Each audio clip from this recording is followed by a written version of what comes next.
Evakuasi bayi dilakukan tim gabungan BPBD Makassar, Basarnas dan Dinas Pemadam Kebakaran di Perumahan Sudiang Raya Makassar. Badan Penanggulangan Bencana Daerah Kota Makassar mencatat terdapat 29 titik banjir pada 9 kelurahan di 2 kecamatan. Ketinggian banjir sendiri berkisar 1,5 meter. Akibat banjir, sebanyak 598 warga terpaksa mengungsi. Pemerintah Kota Makassar telah menyiapkan 8 titik ungsi di Kecamatan Manggala dan juga Biringkanaya untuk menampung warga yang rumahnya terendam banjir.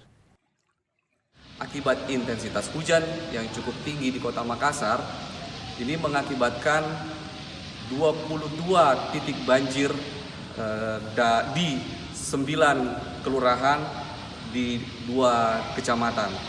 Dan akibat banjir ini, 181 kakak yang terdiri dari 598 jiwa itu terpaksa harus dievakuasi ke titik-titik ungsi.